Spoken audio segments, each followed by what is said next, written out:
যখনই ভালো কিছু খেতে ইচ্ছে হবে তখনই কিন্তু ঝটপট বানিয়ে নিন। খেতে এত ভালো লাগবে, এত খাবেন, পেট ভরবে, তবু মন ভরবে না। এভাবে বাড়িতে বানিয়ে দেখুন, বাড়ির প্রত্যেকে তো একেবারেই চমকে যাবে। নমস্কার বন্ধুরা, রূপার রন্ধনশালায় আপনাদের সকলকে অনেক অনেক স্বাগত জানাই। চলে এসেছি আজকের আবার একটা নতুন রেসিপি নিয়ে। তো আজকের আমি একটা 5 মিনিটে সুন্দর রেসিপি শেয়ার করব। তো হাতে যখন সময় একদমই থাকবে না, এইভাবে এই সুন্দর রেসিপিটা বানিয়ে নিতে পারেন। আর এভাবে একবার বানিয়ে তো বেশ কিছু দিনের জন্য সংরক্ষণ করে রেখেও দিতে পারবেন। খেতে তো অসাধারণ সুন্দর হয়, একবার না বানিয়ে খেলে বুঝতেই পারবেন না। তো আপনারা সঙ্গে থাকুন আর প্রথম থেকে শেষ পর্যন্ত পুরো রেসিপিটা দেখতে থাকুন। আশা করি আজকের রেসিপিটা আপনাদের অনেক ভালো লাগবে। তো দেখুন, আজকে রেসিপির জন্য এখানে আমি একটা বাটি মাপ করে নিয়ে নিয়েছি 1 বাটি গমের আটা। তো আপনারা এখানে আটার পরিবর্তে ময়দাও নিতে পারেন। আর এই আটার মধ্যে দিয়ে দেব 4 চামচ সুজি,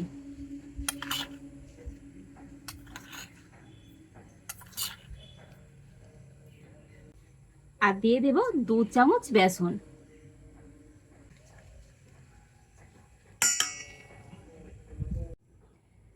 অল্প একটু লবণ দিয়ে দিচ্ছি। আর সমস্ত শুকনো উপকরণগুলো একটু এইভাবে মিশিয়ে নেব।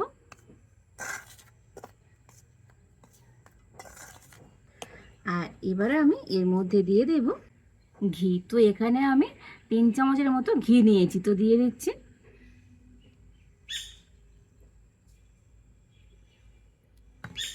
তো এখানে আপনারা ঘিয়ের পরিবর্তে সাদা তেলও দিতে পারেন, তবে ঘি দিয়ে রেসিপিটা বানালে খেতে অনেক সুন্দর লাগবে। আর এবার আমি সব কিছু ভালো করে হাত দিয়ে মিশিয়ে নেব।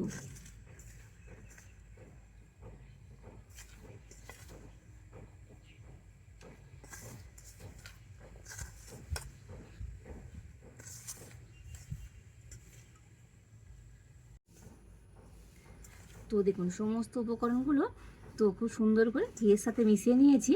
আর ময়ামটা ঠিক এই রকমই হতে হবে, হাতে মুঠো করলে দেখবেন মুঠো হয়ে যাবে, আর হাত দিয়ে ভাঙলে তবেই ভাঙছে। ঠিক এইভাবে করে ময়ামটা করে নিতে হবে। আর এবার আমি এর মধ্যে দিয়ে দেব চিনি। তো এখানে আমি গুঁড়ো চিনি নিয়েছি, 4 চামচ দিয়ে দেব।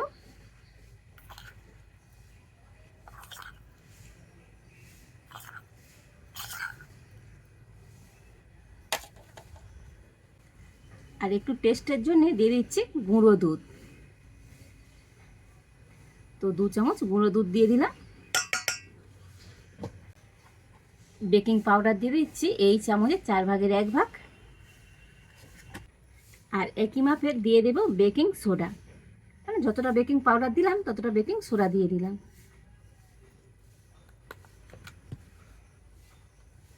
তো আবারও সমস্ত উপকরণগুলো মিশিয়ে নেব। তবে মিষ্টির পরিমাণটা আপনারা আপনাদের স্বাদ মতনই দেবেন। তো আমি একটু হালকা মিষ্টির জন্য এখানে 4 চামচ গুঁড়ো চিনি দিয়ে দিলাম। তো মিষ্টি যদি একটু বেশি পছন্দ করেন তো আরও 2 চামচ চিনি দিয়ে দেবে। তো দেখুন, সমস্ত কিছু ভালো করে আবারও মিশিয়ে নিয়েছি। আর এবারে আমি এর মধ্যে দিয়ে দেব টক দই। তো যে বাটি মেপে আমি আটা নিয়েছিলাম 1 বাটি, সেই একই বাটি মেপে এখানে হাফ বাটি আমি নিয়ে নিয়েছি টক দই, দিয়ে দেব। টক দই দিয়ে ভালো করে এবারে মেখে নেব।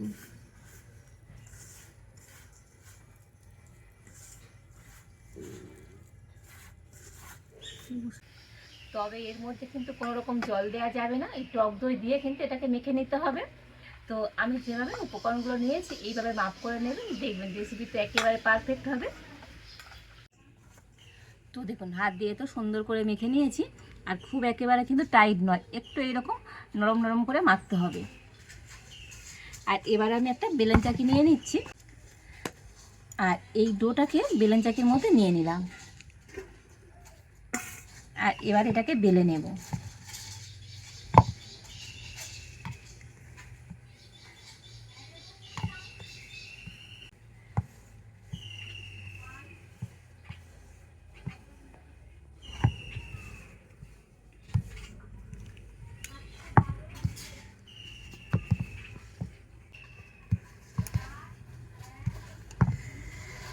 তো দেখুন, একটু মোটা রেখে আমি বেলে নিয়েছি, দেখেই বুঝতে পারছেন কতটা মোটা আছে।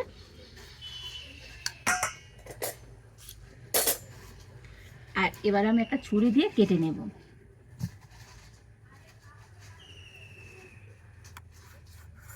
তো এই সাইডটা প্রথম একটুখানি কেটে বাদ দিয়ে দেব।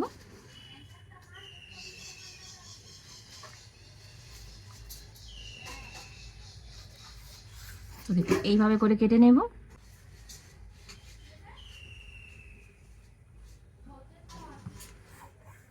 তো প্রথমে আমি এইভাবে লম্বা লম্বা করে কেটে নিচ্ছি।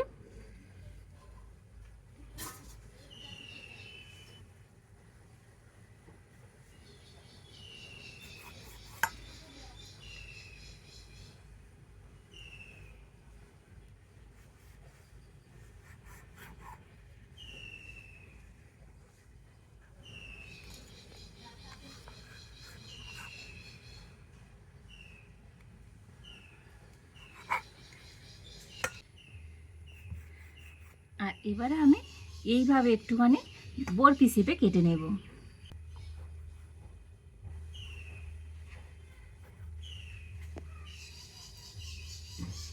তো এগুলোকে আপনারা আপনাদের পছন্দ মতো শেপ দিয়েও কেটে নিতে পারেন।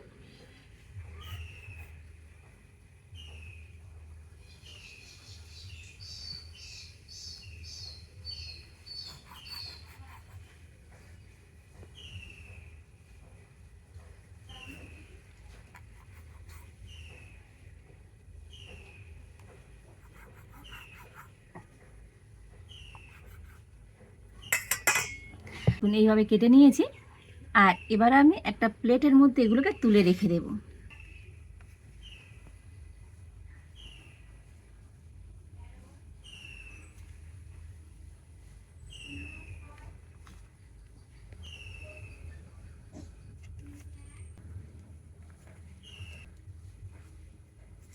তো দেখুন এই সবগুলোকে প্লেটের মধ্যে করে নিয়ে নিয়েছি। আর যে সাইডগুলো বাদ দিয়ে দিয়েছিলাম সেটা দিয়ে আবারও একইভাবে আমি কেটে নেব। তো একটু বেলে নেব।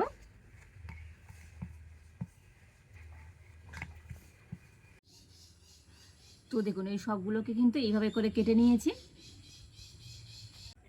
আর এবার আমি উনুনটা জেলে উনানে একটা ফ্রাই প্যান বসিয়ে দিয়েছি। আর এই ফ্রাই প্যানের মধ্যে আমি দিয়ে দেবো সাদা তেল।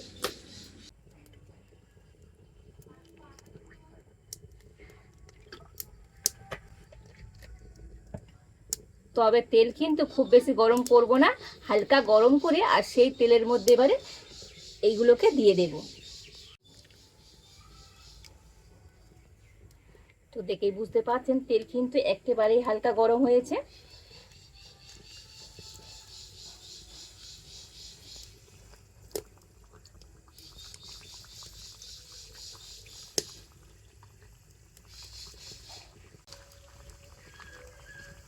তো যে কটা ধরবে সে কটা প্রথমবারে দিয়ে ভেজে নেব।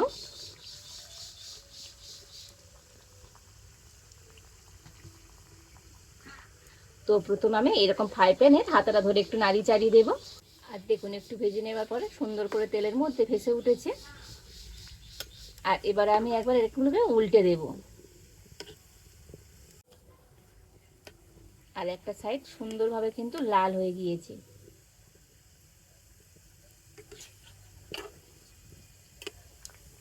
তো একটু হালকা জাল দিয়ে তো এগুলোকে উল্টে পাল্টে সুন্দর করে ভেজে নিতে হবে। তবে উনুনের জাল কিন্তু একেবারে জোরে দেওয়া যাবে না। তো জোরে জাল দিলে বাইরে থেকে লাল হয়ে যাবে আর ভিতরে কিন্তু কাঁচা থেকে যাবে। তো সেই জন্য একেবারে হালকা জাল দিয়ে তো এগুলোকে ভেজে নিতে হবে।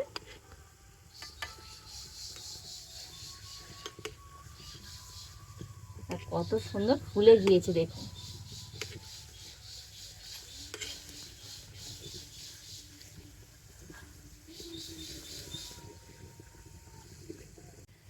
তো দেখুন সুন্দর করে নাস্তাগুলোকে ভেজে নিয়েছি।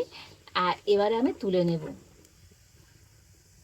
কত সুন্দর দেখতে হয়েছে দেখুন। তো একটু ভালো করে তেল ঝরিয়ে আর তুলে নিচ্ছি।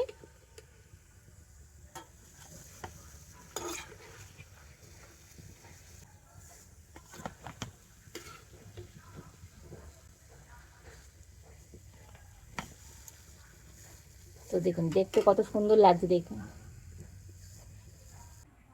তো এইভাবে করে আমি বাকি সমস্ত নাস্তাগুলো তৈরি করে নেব।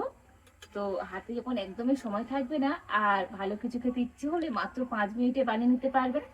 তো এগুলো খেতে তো দুর্দান্ত লাগে, একবার না বানিয়ে খেলে বুঝতেই পারবেন না তো এগুলো কতটা টেস্টি হয়। আর এভাবে বাড়িতে বানিয়ে দেখবেন, বাড়ির প্রত্যেকে ভীষণভাবে পছন্দ করবে।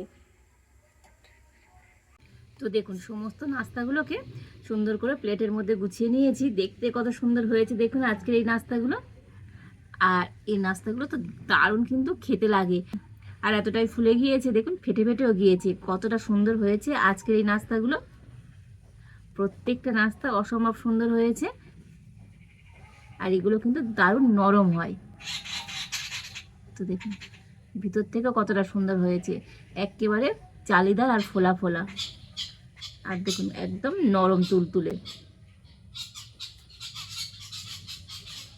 তো এগুলো আপনারা চায়ের সাথে খেতে পারেন, খেতে দারুণ লাগবে। তো অসম্ভব সুন্দর হয়েছে আজকের এই নাস্তাগুলো। আর বাড়ির ছোটরা থাকবে তো ভীষণভাবে পছন্দ করবে। এইভাবে বানিয়ে একবার যাকে খাওয়াবেন তো প্রশংসা না করে থাকতেই পারবে না। তো বন্ধুরা আজকের আমার এই নাস্তার রেসিপিটা আপনাদের কেমন লাগলো তো অবশ্যই কমেন্ট করে জানাবেন। ভালো লাগলে লাইক শেয়ার সাবস্ক্রাইব করবেন। আজ এই পর্যন্ত, আপনারা ভালো থাকুন, সুস্থ থাকুন। দেখা হচ্ছে নতুন কোনো একটা রেসিপি নিয়ে।